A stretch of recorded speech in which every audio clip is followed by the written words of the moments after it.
We are on the subject. Okay, now we're back on that segment With part two. with part two of boundaries. Yeah. You know, I could give you many examples of situations I have been through with the people that I minister to, and I don't want to lose my effectiveness. But as Stefania was saying, is very true and is well said, that they don't see you the way you see them. Is that how you said that? Yes. Okay.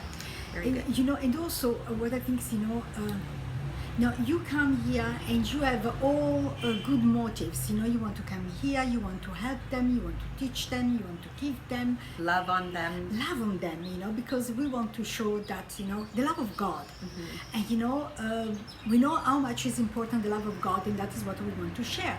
The problem that you see, they don't see you in the same way we see them. So they see you as not with the same eyes, because they are not at your level. So they don't have the same love, the same intention to learn. They see you, unfortunately, as an opportunity. Yes. A way somewhere.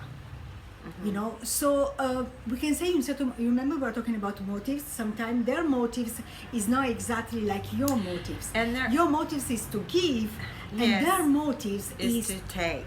to get. See, and I talked about this yesterday in the Bible school with the Cameroon students that we have. We talked exactly about this. I've had to, and I say it in a way that's very diplomatic. Yeah.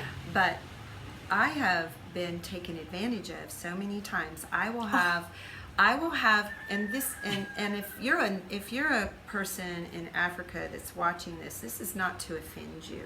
No, absolutely Because not. this is what I told the students last night.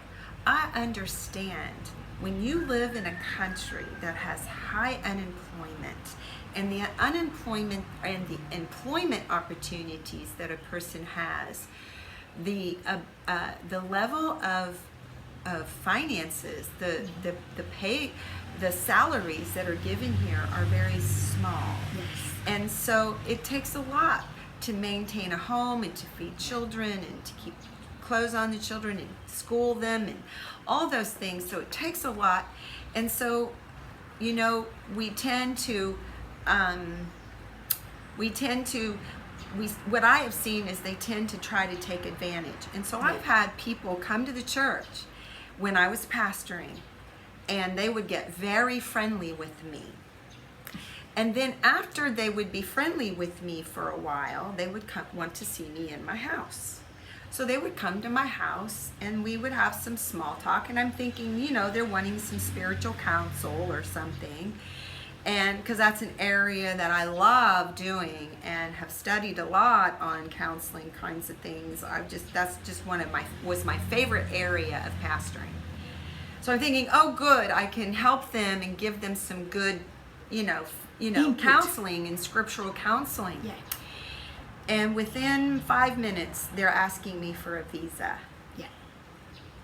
And then I tell them, well, I'm sorry. One, I don't live in the United States, and I don't have a home there, a residence, to put on an invitation for you to come.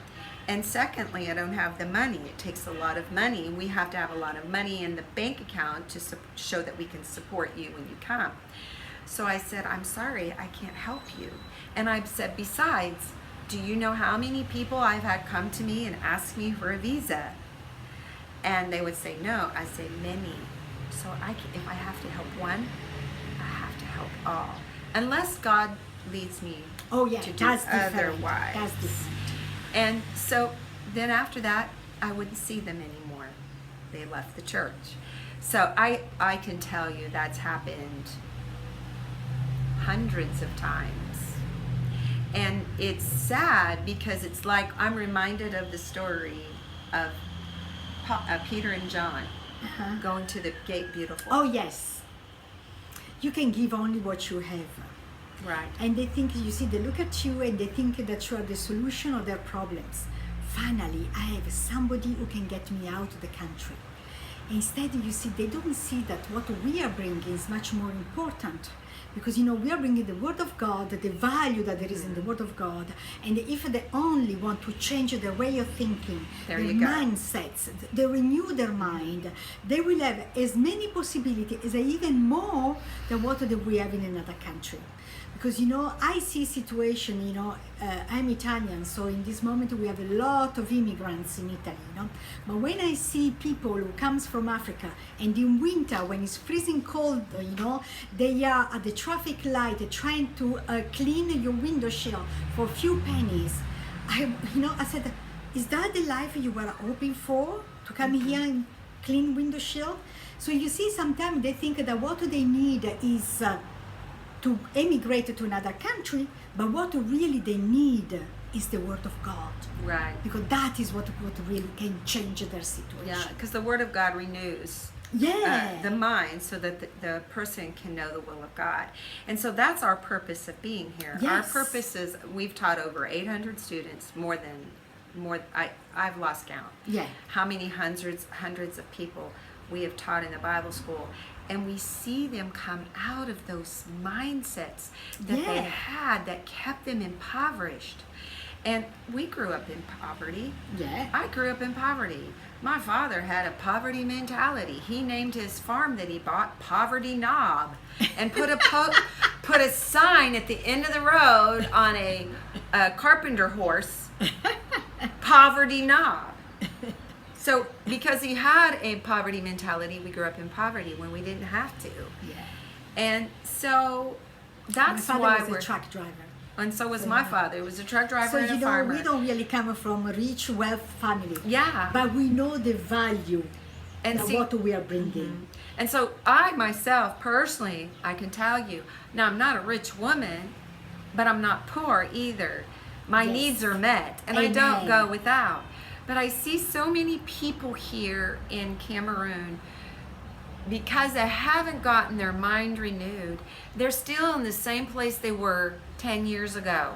They're not progressing because they're still doing the same thing over and over again and expecting different results, as we hear the old saying goes. That's an old saying. With the same way of thinking and doing the same things and believing the same lies. And so that's why we're here. Yeah. And if I try, and this is one thing I told one of our leaders in our church, this person got offended with us because they felt like we had money buried somewhere and we weren't sharing with them. And Under the tree. And she got offended with us. And I finally pulled her aside. Actually, I asked her to come to the house. And I told her, I said, you know, I am mortal flesh. Yeah. God forbid, I am not promised tomorrow. No. But if you look to me for your bread and butter, that's the saying here in the state, in Cameroon. If you look to me for your bread and butter and something happens to me, then what are you going to do? Where are you going to go? You need to learn to stand on your own 2 feet.